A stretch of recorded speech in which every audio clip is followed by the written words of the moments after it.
मैत्रिणो, मी आज तुमच्यासाठी नवीन व्हिडिओ घेऊन येत आहे. पौष पौर्णिमेलाच शाकंभरी पौर्णिमा असे का म्हणतात व शाकंभरी देवीचे महत्त्व जाणून घेऊया याची संपूर्ण माहिती. चला तर मग आपण व्हिडिओला सुरुवात करूया. वर्षात एकूण 12 किंवा 13 पौर्णिमा येत असतात. अधिक महिना असेल तर 13 येतात, नाहीतर सर्वसामान्यपणे 12 पौर्णिमा येत असतात. त्यामध्ये पौष पौर्णिमा ही अत्यंत महत्त्वाची पौर्णिमा असे म्हणतात, कारण या पौर्णिमेलाच आपण शाकंभरी पौर्णिमा असे सुद्धा म्हणतो. तसे ह्या पौष महिन्याला आपण शाकंभरी पौर्णिमा असे का म्हणतात याची पहिल्यांदा आता आपण माहिती पाहूया. तर असे म्हणतात की हिंदू पुराणात की एकदा महाभयंकर दुष्काळ पडला होता. अनेक वर्षे पाऊसच पडला नाही. तेव्हा प्रजेचे रक्षण करण्याकरता श्री शाकंभरी देवीने तिच्या अंगातून धान्य निर्माण केले आणि प्रजेला वाचवले. तो दिवस म्हणजेच शाकंभरी पौर्णिमा होय. म्हणजेच पौष महिन्यातील येणारी पौर्णिमा म्हणजे शाकंभरी पौर्णिमा. या दिवशी शाकंभरी देवीने तिच्या अंगातून धान्य निर्माण केले आणि प्रजेला वाचवले, म्हणून आपण पौष पौर्णिमेलाच आपण शाकंभरी पौर्णिमा हा दिवस आपण साजरा करत असतो आणि आपण त्या देवीचे भरभरून आपण सेवा करत असतो आणि आशीर्वादही प्राप्त करत असतो. तर अशी ही शाकंभरी पौर्णिमा, शाकंभरी देवी या देवीचे आपण उपासना आणि पूजा अर्चा करत असतो. तर या शाकंभरी देवीचे महत्त्व काय आहे ते आता आपण पाहूया. पहिलाच पौष पौर्णिमेच्या दिवशी आपण शाकंभरी देवीचे आपण पूजा अर्चा करत असतो. तर अशी ही शाकंभरी देवी हे शाकंभरी पौर्णिमेलाच ह्या शाकंभरी देवीचा आपण उत्सव करत असतो. तर त्याची सुरुवात ही हिंदू कॅलेंडरनुसार हा सण आपण पौष महिन्याच्या शुक्ल पक्षातील अष्टमी किंवा नवमी तिथीपासून हा सण आपण साजरा करत असतो आणि त्याची समाप्ती ही पौष महिन्यातील पौर्णिमेला याची समाप्ती असते. असे हे 8 दिवस हा सण आपण उत्साहात आपण त्यांची सेवा करत असतो. तर ह्या नवरात्री हिवाळी नवरात्र असे सुद्धा म्हणतात, कारण हा उत्सव हा थंडीमध्ये येत असतो, म्हणून हिवाळी नवरात्र देखील असे म्हणतात. तर देवी शाकंभरी जी दुर्गा देवीचे रूप आहे. शाकंभरी नवरात्र म्हणजे निसर्ग, पर्यावरण आणि अध्यात्माचा संगम, जो आपल्याला जीवनात संतुलन आणि आनंद आणि समृद्धीचा मार्ग दाखवतो. असा हा सण म्हणजेच शाकंभरी पौर्णिमा होय. तर धार्मिक मान्यतेनुसार आपण शाकंभरी पौर्णिमेच्या दिवशी हा दिवस आपण देवीला समर्पित असा हा दिवस असतो. तर सर्व भाविकांनी देवीला समर्पित काही गोष्टी केल्या तर त्यांना कधीही अन्नधान्याची कमतरता भासत नाही असे म्हणतात. तर अशी ही शाकंभरी देवी ही निसर्गाची देवी असे म्हणतात. शाकंभरी देवी ही निसर्गाची देवी म्हणतात, जी तिच्या भक्तांना अन्न, पाणी आणि फळे आणि फुले ती प्रदान करत असते. शाकंभरी नावाचा अर्थ म्हणजे भाजीपाला आणि अन्न पिकवणारी. दुर्गम नावाच्या राक्षसाचा वध करून तिने पृथ्वीवर हिरवाई आणि जीवन परत आणले. निसर्गाचे संवर्धन आणि समतोल राखणे किती महत्त्वाचे आहे हे देवीने आपल्याला समजून सांगितलेले आहे. तर शाकंभरी देवी ही शाकाहार आणि हरित ऊर्जेची म्हणून देवता मानली गेलेली आहे.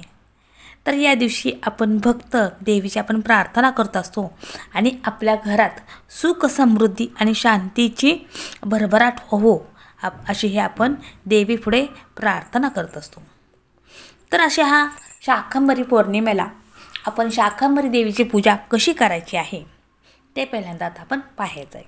तर शाकंभरी देवीचा आपण शाकंभरी पौर्णिमेला त्या दिवशी आपण देवीचा उपवास करायचा आहे, कारण त्या दिवशी शाकंभरी देवीचे 8 दिवसाचे घट जे अष्टमीला बसलेले असतात ते पौर्णिमेला उठत असतात. त्यामुळे त्या दिवशी शाकंभरी देवीचा आपण उपवास करायचा आहे. तसेच आपण त्या दिवशी शाकंभरी पौर्णिमेच्या दिवशी आपण दुर्गा सप्तशतीचा पाठ करायचा आहे किंवा इतर देवींच्या आपण मंत्राचा त्या दिवशी जप केला तरी चालतो. तर तुम्ही शाकंभरी देवीचा प्रमुख मंत्र हा म्हणजे की ओम ऐं ह्रीं क्लीं शाकंभरी देवन नमः ह्या देवीचा आपण मंत्र जर म्हटला तरी चालेल. तसेच आपण त्या दिवशी हवन आणि आरतीसह अन्न, भाज्या आणि फळे ही आपण देवीला अर्पण करायचे आहेत. तसे कंजक पूजा आपण या दिवशी पण सुद्धा करायची आहे. या दिवशी आपण गंगा, यमुना आणि इतर पवित्र नद्यांमध्ये स्नान केल्याने आपल्याला हे पुण्य प्राप्त होत असते. भगवान सत्यनारायणची कथा ऐकून हे व्रत जर पाळले तर घरात आपल्या सुख शांती ही कायमस्वरूपी नांदत राहते. त्यामुळे आपण या पौर्णिमेला आपण सत्यनारायणची कथा ही आपल्या घरात आपण अवश्य वाचावी किंवा ऐकावी. तर या दिवसापासून माघ महिन्याचे कल्पकवास आणि तीर्थस्नानसुद्धा सुरू होत असते असंही म्हटले जाते. तर अशी ही पौर्णिमा 2025ला 3 जानेवारी 2026 रोजी अशी ही शाकंभरी पौर्णिमा आलेली आहे. तर अशा ह्या शाकंभरी पौर्णिमेला आपण देवीचे भरभरून तिची भरपूर सेवा करायची आहे. त्या दिवशी आपण दुर्गा सप्तशतीचा पाठ करायचा आहे. त्या देवीचा आपण मंत्र करायचा आहे. हवन आरती आपण सर्व करून आपण या दिवशी आपण देवीला प्रसन्न करून घ्यायचं आहे. तर यंदा ही अशी ही पौर्णिमा पौष पौर्णिमा आणि शाकंभरी जयंती असा अद्भुत योगायोग यावेळेस आलेला आहे.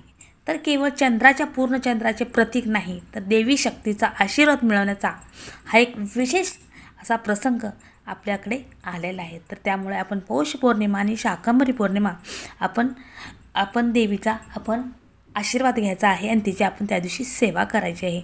पौर्णिमेला आपण देवीची उपासना करायची आहे, उपवास धरायचा आहे. जीवनात सुख समृद्धी आणि सकारात्मकता येते. त्यामुळे त्या दिवशी आपण उपवास करणे हेही तेवढेच महत्त्वाचं आहे. तर अशा ह्या शाकंभरी पौर्णिमेच्या दिवशी देवी पृथ्वीवर दुष्काळ पडला होता आणि प्राणी भुकेने व्याकुळ झाले होते. तेव्हा देवीने शाकंभरी देवीचा अवतार करून तिने तिच्या सामर्थ्याने संपूर्ण जगाला अन्न आणि फळे भाज्या पुरवल्या. म्हणून तिला आपण शाकंभरी देवी असे म्हणतो. तर आता शाकंभरी म्हणजे शाक म्हणजे भाजी आणि अंबरी म्हणजे भराव, म्हणजे भाजी आणि अंबरी भराव याचा तो अर्थ आहे. म्हणजे श्रीपाद भागवत पुराण आणि दुर्गा शक्तीमध्ये शाकंभरी नवरात्रीचा उल्लेख हा आवर्जून आलेला आहे. तर अशा ह्या शाकंभरी पौर्णिमेच्या दिवशी आपण देवीला शाकाहारी नैवेद्य दाखवला जातो, ज्यामध्ये विशेषतः म्हणजे हिरव्या भाज्या, फळे आणि धान्य यांचा समावेश असतो. हा सण विशेषतः आपण कर्नाटक, राजस्थान, उत्तर प्रदेश, हरियाणा, मध्य भारतातील अनेक भागात हा आपण शाकंभरी पौर्णिमा ही उत्साहात आणि आनंदात साजरी केलेली असते. तर असा हा शाकंभरी पौर्णिमा हा सण आपल्या निसर्गाची शक्ती आणि त्यांच्या संवर्धनाचे महत्त्व आपल्याला शिकवत असतो. शाकंभरी देवीने आपल्याला अन्नदाता आणि जीवन देणारी आहे. त्याची उपासना केल्याने मानवाच्या जीवनात समृद्धी, शांती आणि आनंद प्राप्त होत असतो. तर असा हा सण आपल्याला शाकाहार, स्वच्छता आणि पर्यावरण रक्षणाचे महत्त्वही समजावून सांगतो. तर अशा ह्या शाकंभरी देवीचा अवतार आपल्याला निसर्ग आणि पर्यावरण प्राप्तीसाठी आपल्याला कर्तव्याची आठवण करून देत असतो. तर अशी ही शाकंभरी पौर्णिमा आणि पौष पौर्णिमा हा शुभ योगायोग म्हणजे आपल्या भक्तांसाठी देवी शक्तीचा आशीर्वाद मिळण्याची एक अद्भुत संधी आहे.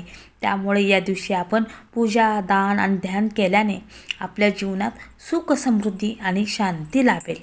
त्यामुळे आपण शाकंभरी पौर्णिमेच्या दिवशी आपण नदीत स्नान करायचं आहे. स्वच्छ वस्त्र परिधान करून आपण या व्रताची शपथ घ्यायची आहे. तर त्या दिवशी आपण देवीच्या मूर्तीसमोर आपण दिवा लावायचा आहे. फळे, फुले, तीळ, भाज्या हे आपण देवीला अर्पण करायचं आहे. तर या दिवशी आपण भजन कीर्तन करून आपण या देवीची आपण स्तुती करायची आहे, आपण तिचा भरभरून आशीर्वाद प्राप्त करायचा आहे. तसंच या दिवशी आपण गरीब आणि गरजूंना अन्न कपडे पैसे आपण दान करायचे आहे. तर अशी ही शाकंभरी देवीची अनेक ठिकाणी मंदिर आहेत. जसे कर्नाटकमध्ये बदामी या ठिकाणी शाकंभरी देवीचे मंदिर आहे. तसेच महाराष्ट्रामध्ये माहूरगड इथं रेणुका मातेचे मंदिर आहे, तेच म्हणजे शाकंभरी देवी होय. तर असं हे बऱ्याच ठिकाणी शाकंभरी देवीचे मंदिर आहेत. जर तुम्हाला जर शक्य असेल तर तुम्ही ह्या शाकंभरी पौर्णिमेला शाकंभरी देवीचे तुम्ही दर्शन घ्या आणि देवीची सेवा करा आणि तिचे भरभरून आशीर्वाद प्राप्त करून घ्या. अशी माझी छोटीशी माहिती कशी वाटली ते कमेंट बॉक्समध्ये मला नक्की सांगा. असेच नवनवीन व्हिडिओ पाहण्यासाठी तुम्ही माझ्या चॅनलला सबस्क्राईब करा आणि व्हिडिओ लाईक करा. धन्यवाद धन्यवाद धन्यवाद. शाकंभरी देवी माता की जय. शाकंभरी देवी माता की जय.